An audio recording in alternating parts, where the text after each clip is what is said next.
get going, I think. So, if that's okay, Tom, if you're good, ready to go. Yep. So, welcome everyone to this edition of Current.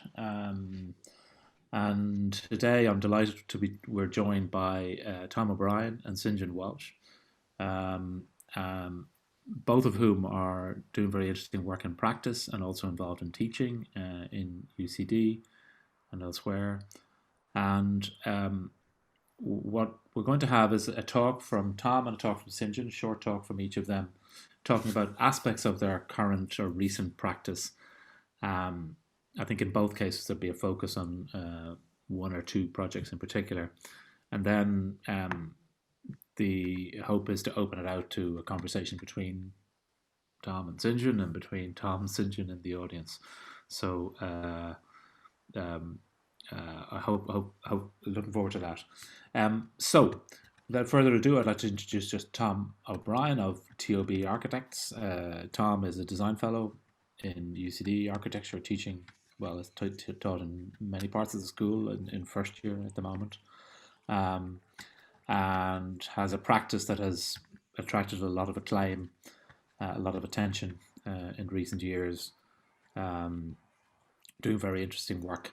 I think today Tom is going to talk to us about a very small project that he's been working on during lockdown.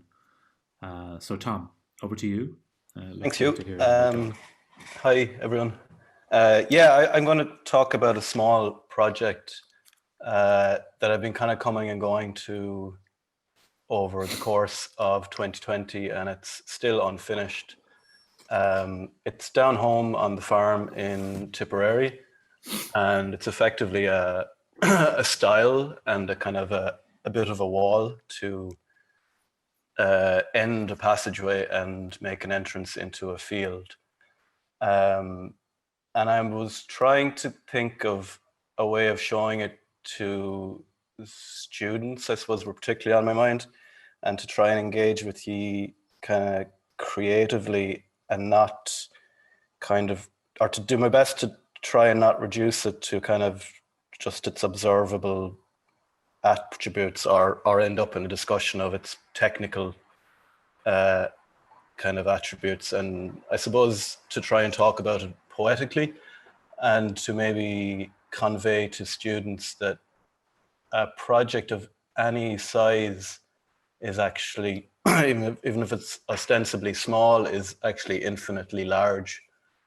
And you as architects are, in my view anyway, kind of interventional. You're making interventions, but you yourself, and I kind of say this to students, I suppose, whenever I'm teaching you, that your own spatial history and your own personal context is a very large part of every project. Anyway, I'm probably confusing things already, so I'll just show this movie and then maybe briefly wrap up at the end, and then hopefully that'll leave us more time for questions. It's only 7 minutes long. So it starts with me in a tractor.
I wasn't sure if I should have talked over that and told you a bit more. I hope it wasn't like completely weird. Were you able to hear the sound in it? Um, I heard bird song at a certain point. That's all right. If you heard that much, that's okay. All right, okay, grand. I know others were wondering a little bit about whether there was sound or not. There wasn't really. I wasn't Yeah, sort of. sure how to present this, and I'm kind of. I have to admit, I'm using this as an opportunity to see how Yeah. how to. Um, so I'll leave it at that, will I? And then that might give Would time you for want to say a questions. little? Do you want to frame it a tiny bit for us, Tom? Just in Yeah, I terms guess of I yeah, should. Yeah. yeah, So to frame it, I mean, it is. You'll have seen images there of an old railway station, and you'll see images of a bonfire, and you'll see a lot to do with water. And I hope there's an atmosphere of, I don't like that word, um, of life in it. The railway photograph is used because this is actually built upon the end of an old railway platform. Up behind my house was an old spur line. Briefly, Cashel had a train station, and there's some remnants of that. And one of those remnants was the edge of the platform there. And Dad had an old ladder leaning up on. There was a photograph there of a.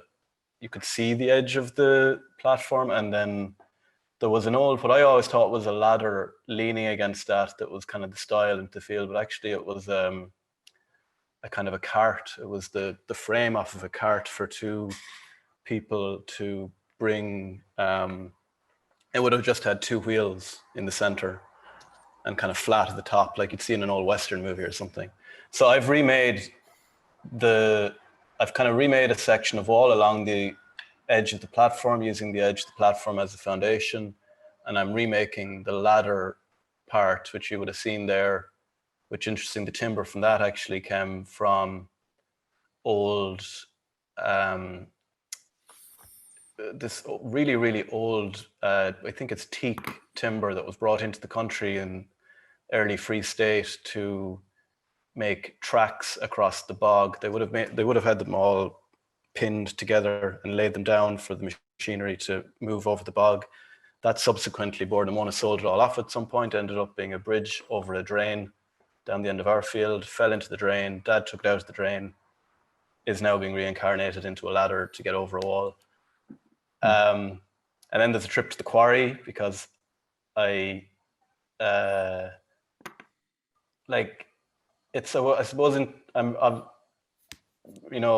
for a long time obviously been very interested in materiality, and that goes to the level of going shopping with Dad in the local quarry, buying aggregate and seeing that world, and that world, including its people and its history, being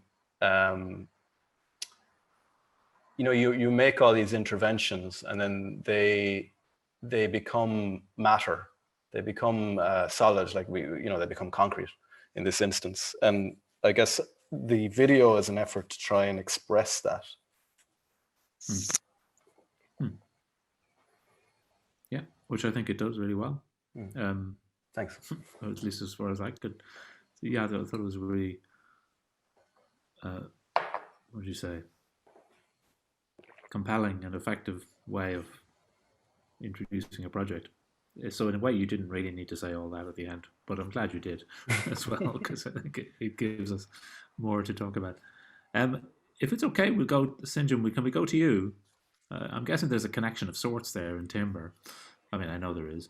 And then we can come back, unless there's an immediate question maybe that somebody has for Tom. It might be nicer to hold it and have the two talks in dialogue with each other as well.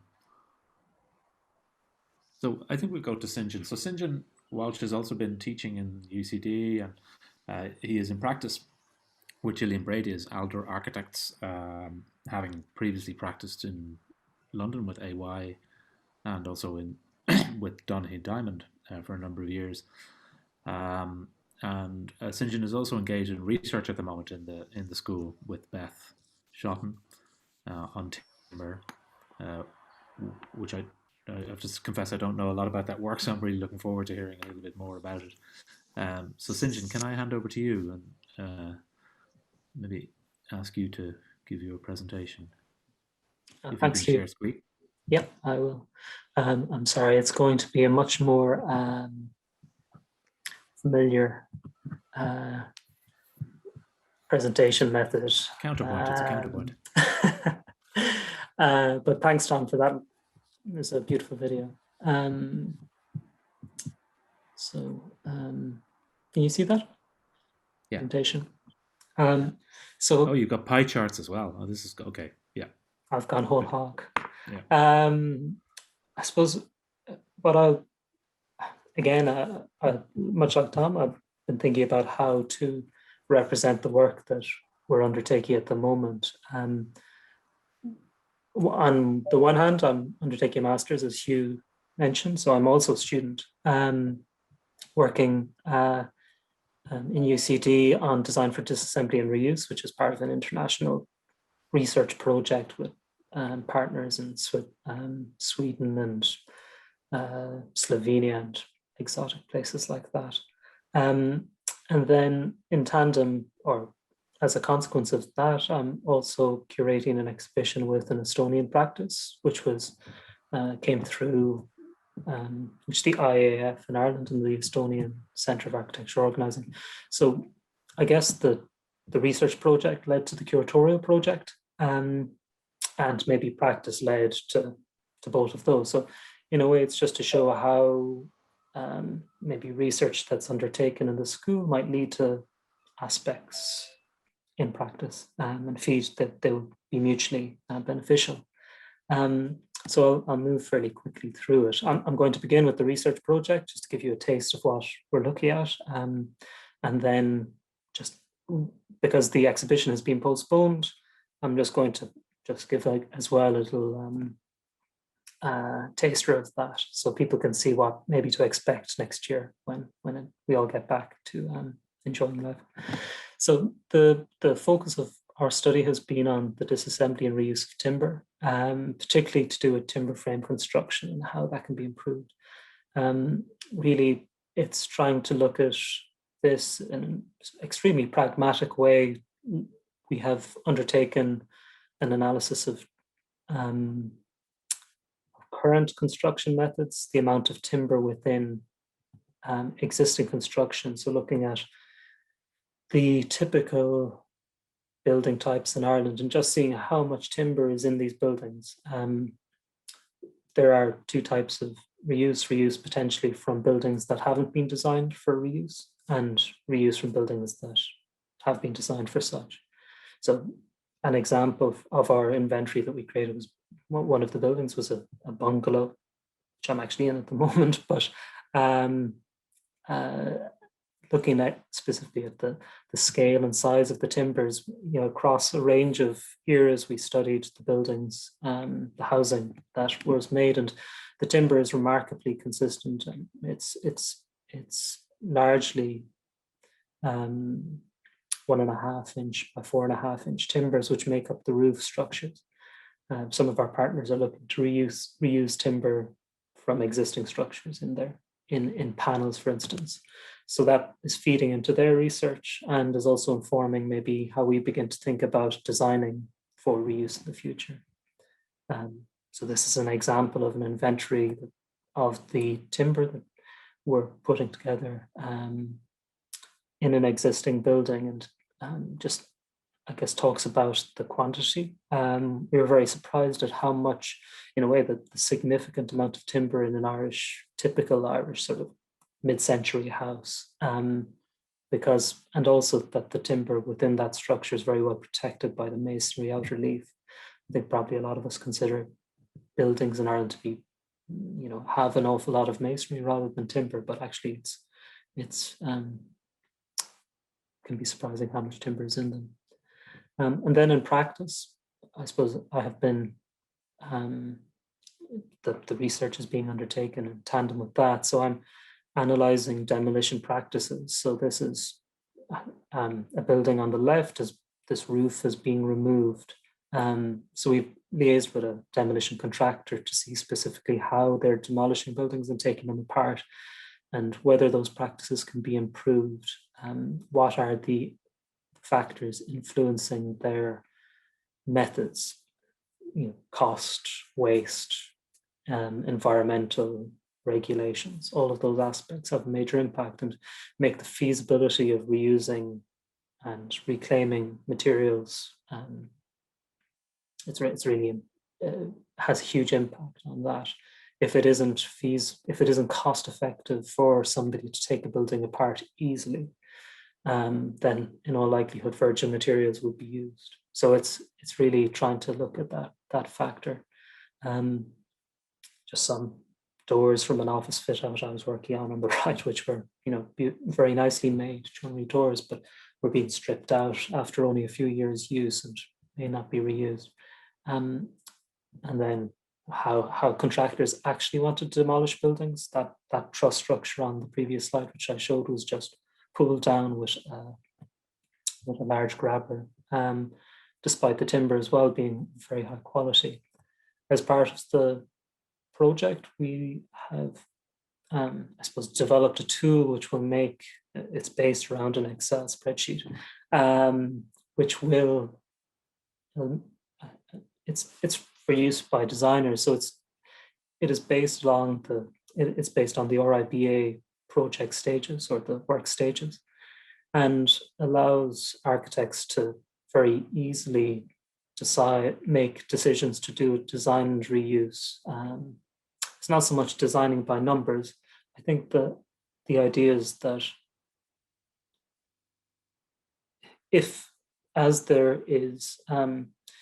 we aren't really trained to think about buildings after they're taken down and after they're pulled apart. And it's probably something which may come into the curriculum, but for practicing architects at the moment, to make it as easy as possible to implement design for disassembly, some sort of tool which will aid them in each stage to make the decisions that might help that reuse in the future seemed important to generate. So we're working on this, which essentially allows for design for disassembly to be brought into the workflow of an architect as seamlessly as possible with as limited cost implications. And here are some of the sort of design decisions that one might make on a later stages of project about using that matrix, that design tool. And then the final part of the research that we're doing, or at least we're working on at the moment, is looking at the stereotypical semi-detached house, timber frame house, how that might be reimagined and redesigned, but both technically and spatially, to again allow for more reuse. So we're looking at the specific connections, for instance, how the flooring goes on the joists doesn't need to be glued. Glue is going to make it very difficult to reuse both the joists and the OSB, or will inhibit the reuse at least and make it more expensive and therefore make it questionably feasible. And then finally, looking at the spatial side of each of the rooms, how one can design it so that services can be accommodated and adapted and changed so that there's greater longevity in buildings. How can modularization or spatial reasoning be used to ensure that materials can be extracted in their original format and not be cut unnecessarily, which will enable greater reuse. So I guess there's a couple of streams of research which are going on to try and feed into a body of knowledge which will be used. So that's sort of a brief run through the master's work. I mean, I'm very happy to talk about it. I'll just run through the rather romantically titled exhibition that we're working on with our B210 architects in Estonia. So they've got there's a forest, if you want to call it for short. is in my backyard, but my house built from trees grown far away, is the title of the exhibition. And it was a really interesting process to collaborate. The contact in Estonia was somebody that I studied on Erasmus with when in UCD. And they have been doing work in curatorship in Estonia. So it was a really fortuitous connection. And it's been really, really interesting to work with somebody from a different country in this regard. So we wanted to focus on I suppose the brief for the curatorial team was to look at industry potentially and think about how really timber in that regard as architects. So we wanted to look at the whole life cycle of timber, how it moves from being something natural in a tree, something which is maybe not constrained to, at least for most trees, to something which is standardized, whether that be in panelized material or sections, to something then which is bespoke again in the architect's hands potentially. So how that transition comes about and how the quality of the materials are that are affected.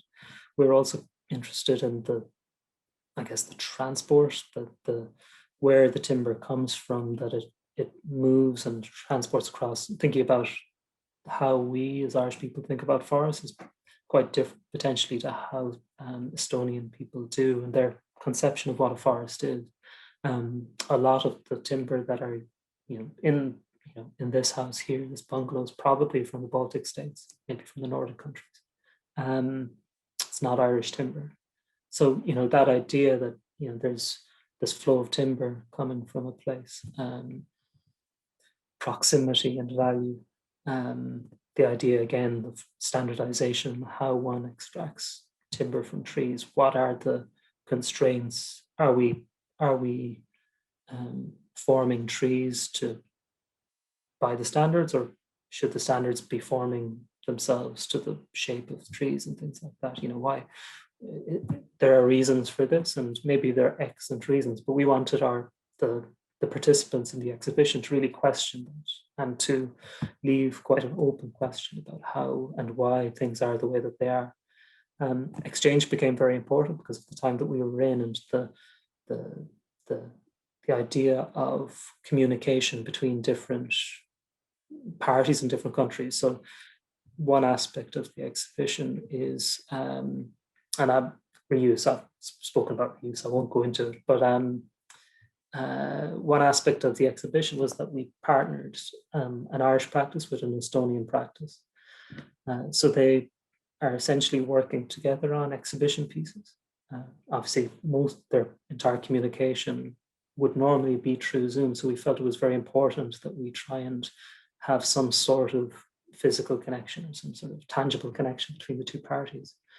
So we have made timber boxes which will form part of the exhibition. They're going to be sent to Estonia and back and over and back again, containing, I guess, parts of the exhibition, drawings, sketches, models, the marks and the labels will all be part of that communication and transition of the material from one place to the next. So this is an example of one of the unpacked boxes that Hanneke and Cook have got back, Damien and Dana, from their partners in Estonia, who are actually looking at a Soviet cowshed. So actually there's a picture of it a bit further on. It's sort of an amazing looking thing. And this was received by workshop from their Estonian counterparts, with some spruce trees from Estonia. So it's again, just I won't speak for the participants, but this is just some of the drawings, the preparatory work that have been prepared by workshops. So, David, who teaches in first year as well in UCD, they're looking at sort of the beginning stages of the forest and how trees and trunks might combine and be jointed together using standard products. Joseph Mackey is looking at the memory of, I'm suggesting this one, he's looking at the memory of, you know, timber in Irish architecture. Here's that Soviet cowshed. So they're looking at the type of material in that, and whether there's a, with Hannigan Cook, we're also looking at a cowshed somewhere up the country, probably in Cavan actually. And the sort of relationships between those things. And finally, Robert Bork Architects are working with another Estonian practice who are very digital based, who have an app for making houses. So it's a very interesting combination, those two practices working together. And very finally, and this last slide is OGU in Belfast. So we tried to pick practices from around the country. And they're looking at the garden shed and the sort of agency that timber has as a material that anybody can use potentially, very simply, that it's a democratic material in a way and is pervasive for that reason. So I might leave it at that. I hope that's okay. Thanks, St. John.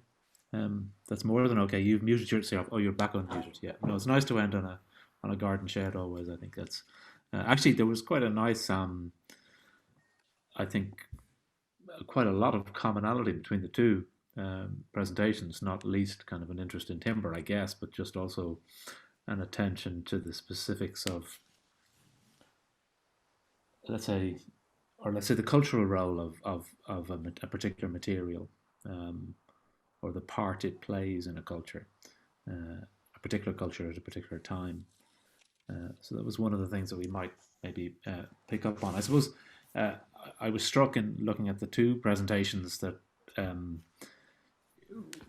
particularly looking at your research, St. John, that where Tom, your approach was very much a sort of using what's to hand, that kind of idea, you know, of how one understands and appreciates and respects material, let's say.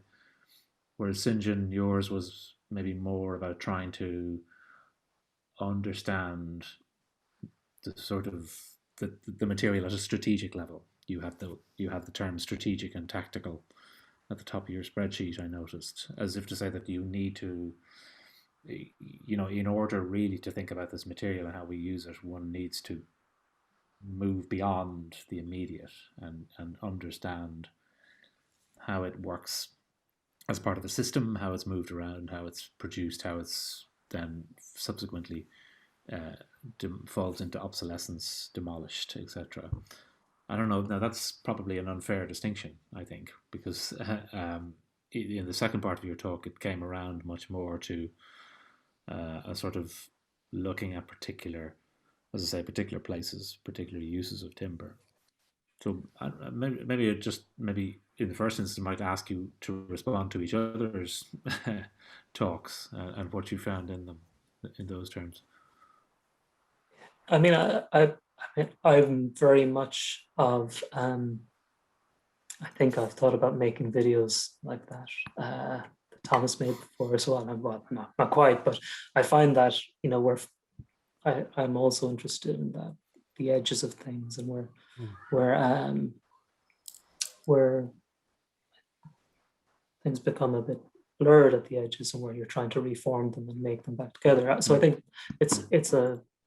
I really enjoyed the exploration in that video. I suppose that probably from in the research, there is an urgency maybe that there has to be a strategy and there has to be a tactic, and it's not that, and you know, it is one may has to look at it and with that, I guess, view as well, that there is a certain impetus to make us think a bit more beyond this single use of items. And you know, I don't mean to be banging that drum, but it's unfortunately fact. But I do think that there is something, and the participants in the exhibition have picked up on it, the idea of there is something about materials having other lives and moving beyond one use and maybe going someplace else. Yes. But you note that it's not in vogue to have reused timber, you know, which is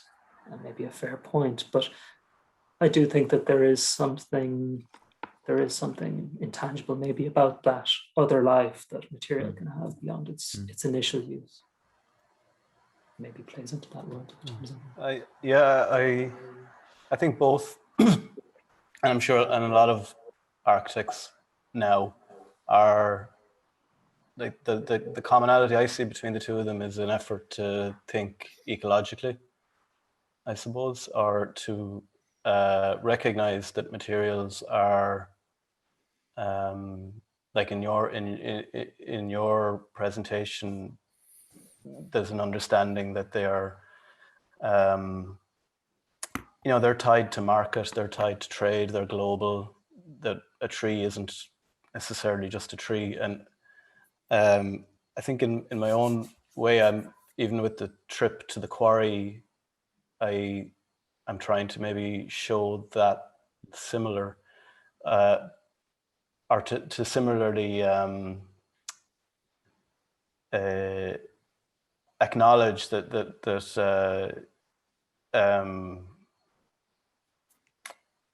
I don't want to get, or I don't know how to explain it very clearly, but I suppose to show that the thing is made of, it's not really one thing, but it's actually composed of many things. And I mean, even the images that I showed, which might seem not material, I would consider as material, as objects in their own right. You know, they might seem like kind of disconnected occurrences, perhaps. I'm trying to read my notes here.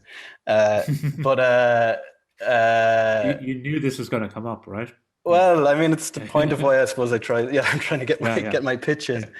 But I guess the point being like that like all of these things, like be it the wood that went into the ladder or the stones that were once in a quarry, we've intervened, and they could have been anything. This is maybe straying away from the ecological thing, but they could have been nothing, or they could have been anything. But the person who intervenes has this immense power and responsibility. I suppose it's like my Star Wars quote I finished up. But anyway, what do you think, St. John? I think it's,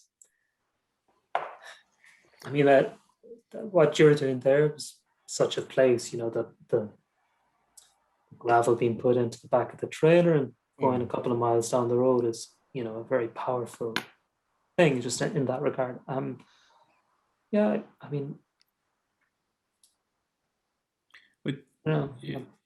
I mean, it would seem to me, I like that idea that, I mean, of the other lives of materials, or that, I mean, at a certain point, a material either does or doesn't get pressed into service for towards some end by somebody. And that kind of, I mean, an understanding that effectively is what one is involved in when one is making architecture. Do you know? Dominic, I think it's Dominic or Emma, but I think it is Dominic, has a comment. Dominic, do you want to make your comment? Yes. Hi, how are you? Oh, you're muted, Dominic. You're still muted. Oh, you can't unmute. I can actually see his message here, as far as I think it's directed towards myself, unless he's hoping Tom is going to be putting some BIM into his his style. Does that involve a dog?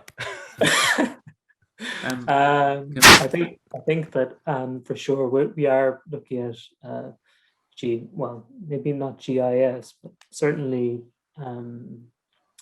building information modeling. One thing that we're looking at is how one in 50 years time, 60 years time, can establish what is in a building. So if you come to oftentimes a contractor will a demolition contractor will just arrive, have a quick look, and use the back of a piece of packet of fags to write down what he thinks the amount of skips of timber, concrete, and mixed goods are. If one can have all that information in a BIM model, for instance, that is then extrapolated into an inventory that can be retained on Dublin City Council's website, then it becomes much easier for somebody to appreciate that. So that's, but yes, the BIM is an amazing resource for just such a thing, to generate inventories and demolition plans and so on. Yeah, that's interesting. I'm on mute now. I suppose I just, in response to, in a way, to both of them, or to do the conversation you were just having and what you were trying to explain there, Tom, what we do is we move things around from one place to another and we join them together, and we do that to make it more useful for ourselves. So that whether that's the whole building and it's the quarrying slate and china and moving it here and putting it on your kitchen floor, or whether it's going down to the quarry. And I think that definition of, that's all we're doing. And an element of that, or a very important element, is the moving around bit. If you're trying to look at kind of sustainability, it's the moving around that takes a lot of energy, that drives you towards wanting to do things locally.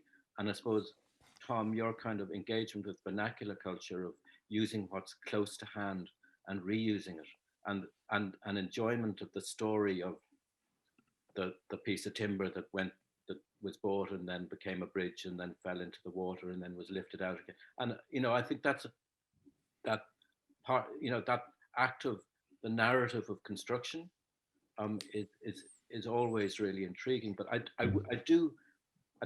suppose in my head, like, and I think your trip to the quarry was so important in that it is to do with moving things around and joining them up again. And that's the same with St. John's. You're unjoining things, moving them to somewhere else, deploying them usefully. And that's my way of, I suppose, understanding aspects of both of your. I would like to go deeper into it, though, insofar as when I'm going to talk above my skill set, but like modality is a massive part of it, of why I make architecture for me, and that's that's directly lifted from say Spinoza. And so I'm not so much just interested in moving things around in the literal corporal world. I see, and that's why I have like a solstice bonfire in there and everything else. Like I do see the moving around. You're dead right. Yes, but then I kind of want to find a foundational context that could be shared. Like I kind of think ecological thinking sits very nicely with something like Spinoza and with modality and with a kind of a belief system that there's only one substance of which we're all just infinite modes. And not to go too deep into it, but to recognize that so like our thoughts and our personal spatial histories and contexts go into that wall just as much as. So I don't want to kind of leave the lunchtime lecture without that being imparted. I'm not so much talking about trade and sustainability in the conventional conversation it's having it. I'm like, well, fundamentally myself, I think that there's no point in us shifting one mode of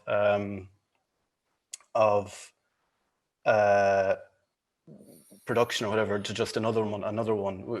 We're at a point where we actually have to stop. And so the Luddite thing in the work is kind of deliberate stopping maybe and looking for something I can engage, well, personally something I can engage with, if that makes sense. No, it does make sense. Yeah.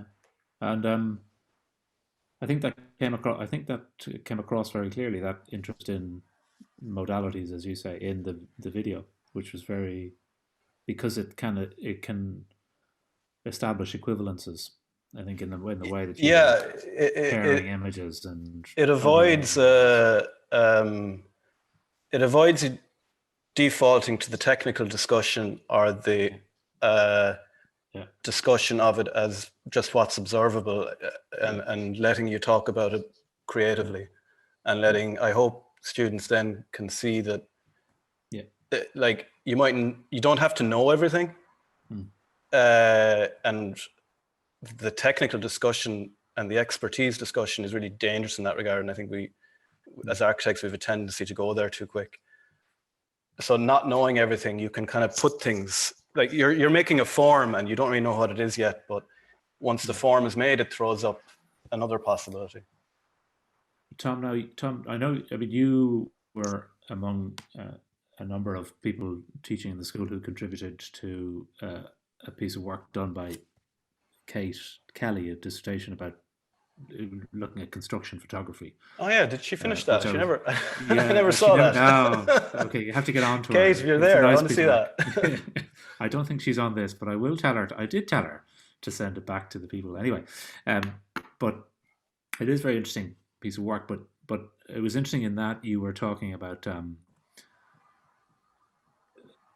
the way that you use photographs on site to notice things, and the condition of site itself being the place where you see the project, if you know what I mean. Yeah. And as it happens, I was reading a piece yesterday about a sort of a history and theory seminar that a guy called Timothy Hyde is running in MIT, where he's trying to reconstruct historic sites, if you like, say so, for I can't remember the one he did. He's trying to say the site should be more central in how we think about architecture. And he says, I guess he's coming at it from the point of view of the history of architecture, but he's really talking about architectural education at large. The site is not really the center of our attention, no, even not. though it is so often in practice. And just, would you talk about that a bit, about the condition of becoming that you find on site, and the role that it might have? In shorthand, it's conversation. Like there's a I suppose a certain, I think there's a massive there's a problem in what we do in trying to assess all risk and draw it out before we ever get to site, and the what we deliver on site being what was drawn, and then maybe it's, I find the projects where I've been more successful are where the construction phase has maybe gone on too long or has stalled, or where there's time to come and go to the thing. And the little wall up the field is the same. There's no real drawing to that. You're just kind of working it out as you go. And that's not necessarily always, I don't want to pretend to students that you can, that like it's deeply unprofessional, you know, in terms, but the Donegal project that I'll hopefully finish this year has a lot of that. It's been on site for over 2 years.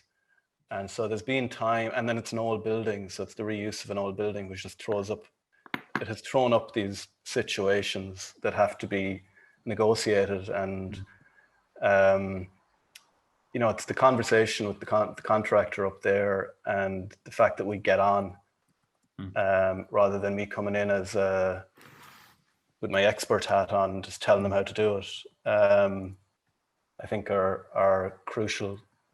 I don't know if, but isn't it also, I mean, I'm just struck by St. John's image of the timber rafters being ripped out, you know, without a thought, as in the process of demolition. That the site is, in other words, is also the place where the least attention is sometimes paid to the integrity or value or inherent quality of a material, or a, you know what I mean? That it's where you come up most sharply up against the sort of economic realities, in terms of time and money and so forth, of construction, and the way in which they don't really allow for certain kinds of value, you know, to be recognized.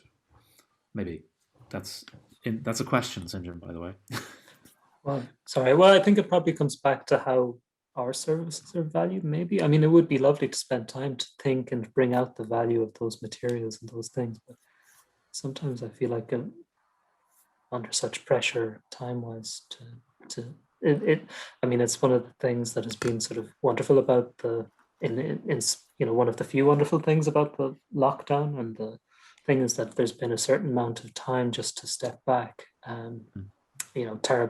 Terrible consequences, but or terrible reason for that consequence. But it's yeah, I mean, I think site is the being on site and interacting, and I mean, I think oftentimes I find that it's a quite creative place site when you're with somebody that is making and doing all day long, can be quite useful. And I don't know if that's answering your question, but I do think that it's there is something about it. I might throw in a question to you. There's two questions from Chris, one for each of you, from Chris Boyle. For you, St. John, there's a question about the reuse of materials, a question about whether the common perception of reuse of materials is somehow inferior, all right, of less value, of lesser quality. Mm-hmm. Is that a major inhibitor to their, let's say, meaningful or substantive reuse? Well, I think it would just, to an extent. Unfortunately, I think it will become a question about economics. People love the idea of rusticate. There are times and places where second-hand materials have a quality, where people use certain types of timber to for its quality and the patina on it. But I think that it will come down to cost largely, and that's the taxes and so on that will be put onto materials in the future, that will change the perception of materials, whether they be secondhand or not. So that's probably, but but sorry, to answer your question, Chris, no, they haven't looked at that perception psychological analysis. But sorry, that's I had a question there more. I was sort of thinking about processes and procurement and so forth, about our, let's say, specification, and whether in fact it's how can one most potently introduce, let's say, the requirement or the invitation or the suggestion of the reuse of materials into a contract or a project. Do you know what I mean? Because it's possible that if, like in a standard kind of specification, the contractor would be able to fulfill it in a number of ways, not necessarily the way that you want them to. Yeah, well, it is BREEAM and LEED and all these rating sort of programs for buildings are beginning to implement that as a scoring factor in their analysis. So it is coming down the line fairly fast. So it's through meeting standards. Yes, I'd imagine. So, for instance, the GLA in London have now introduced guidelines regarding circularity. So buildings are going to have to meet those levels there. So one would imagine that it's it's inevitable to a certain extent here also. We're all looking to see the vista that Tom's. I don't think I said that. Did I say that? I don't. Tom. Maybe if I ever finish the wall. I went up there the last time I was home, and Dad had tied 2 old gates to it and thrown some timber across the top of the bit that comes out to try and finish it. And actually, I think maybe it is finished. He might have. It might be the quintessential ad hoc vernacular now that it's got 2 gates tied to it. He's designing for reuse. He's fed up with me spending a year to He just asked you to fix the gate. He just asked you to fix the gate. And you keep showing in films. It's tricky, but we're getting to know each other. So yeah, I hopefully will get to finish it over the summer. I'll go back. I'll be down there a bit more. Yeah. Great.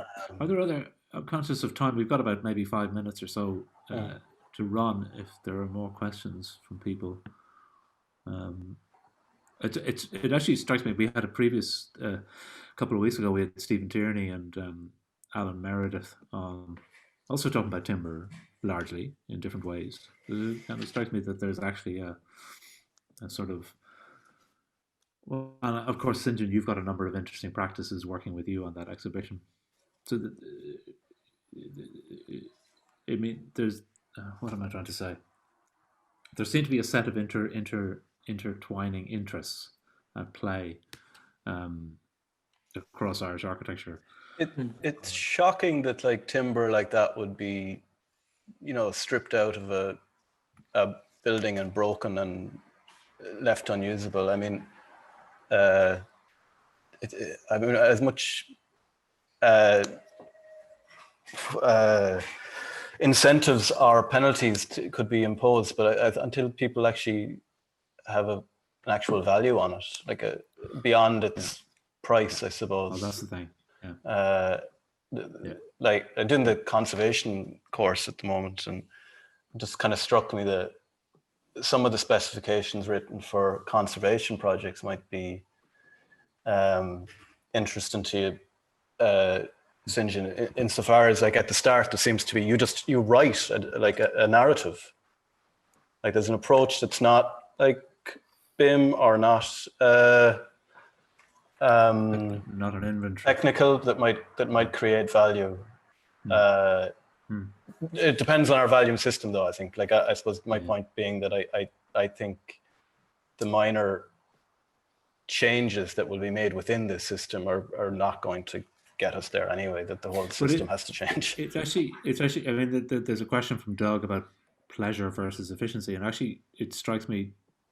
It connects, Tom, to what you're calling ecological thinking, which I'm assuming, maybe wrongly, is coming from Timothy Morton in part.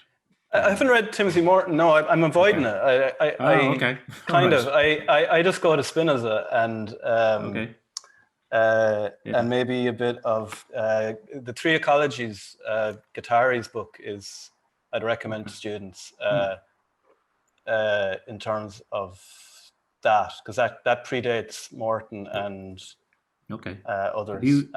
Can you write that into the chat? Yeah, so it's Felix Guattari. Do not read 1,000 Plateaus, you'll drive yourself nuts. Just read Guattari. I think that's how you spell it. Yeah, how you're putting it in. Great.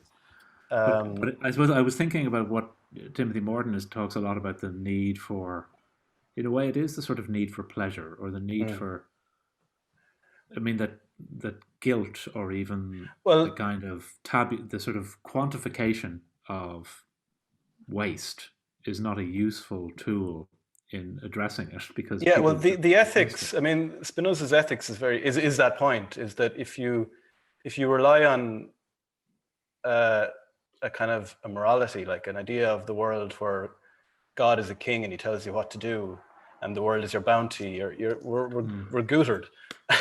Whereas if you're fundamentally believe you're connected to everything else, and that's Spinoza's term, is it? Gootered, yeah, he said that. He was a Dutch Jew, and that's a very technical Dutch Jewish term. But like if you at a fundamental level believe that the timber is part of you, like we only have extension, and we have what's within us.